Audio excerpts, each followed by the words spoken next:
devez choisir un point de référence.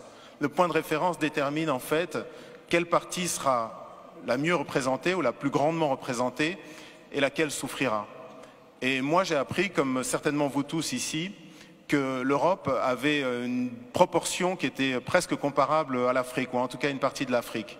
La réalité, lorsqu'on regarde en termes de superficie et de kilomètres carrés, l'Afrique peut abriter la Chine, l'Inde, l'Amérique du Nord, l'entièreté de l'Europe de l'Est, plus quelques autres pays. Et donc le premier statement qu'on affirme avec beaucoup de force avec Handel, c'est « on nous a menti ». Lorsqu'on nous a parlé de l'Afrique, on nous a menti. Et lorsque nous parlons de l'Afrique, nous Africains et Afrodescendants, nous nous mentons à nous-mêmes. Et je voudrais dans ces petites clés vous donner quelques éléments. La première clé que je voudrais vous donner, c'est ma réaction il y a quelques temps. J'étais en train de passer du temps avec mes enfants et je regardais la télévision.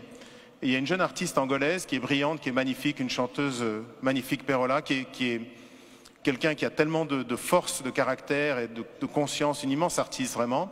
Et elle montrait l'Angola, qui a été un pays qui a été détruit par la guerre, et elle est allée à Soyo, à l'embouchure du fleuve Congo. Et à Soyo, à l'embouchure du fleuve Congo, il y a une pierre sur laquelle Diego Cao, donc un explorateur portugais, a marqué donc des inscriptions pour dire qu'il était arrivé là, en 1482, donc 10 ans avant que Christophe Colomb n'atteigne les rives de l'Amérique du Nord. Et cette jeune chanteuse a dit en portugais, je vous le traduis en français, elle a dit voilà, 1482, Diego Cao arrive ici et c'est maintenant que commence notre histoire. Et j'ai sauté sur place, j'étais vraiment saisi en me disant mais comment est-ce que cette femme qui est une artiste tellement consciente, tellement belle, comment est-ce qu'elle peut penser que notre histoire a commencé le jour où un blanc a posé le regard sur un noir? Et ça, de même que la carte, ça n'est pas quelque chose d'anodin.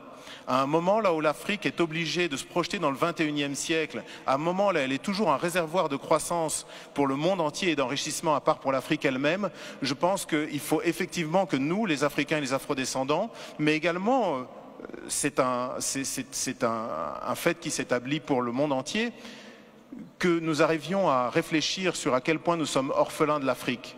Vous savez, ce concept de mémoire fantôme, lorsqu'on vous ampute une jambe par exemple, vous avez une démangeaison où l'orteil vous gratte, mais il vous gratte terriblement et vous êtes absolument persuadé que c'est votre orteil, même si vous savez que vous n'avez plus d'orteil.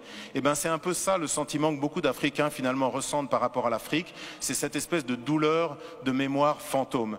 Et aujourd'hui, cette exposition essaye d'adresser cette question-là. Réapprenons, nous, les Africains, mais aussi tous les gens qui ont un intérêt par rapport à ce continent, à nous regarder.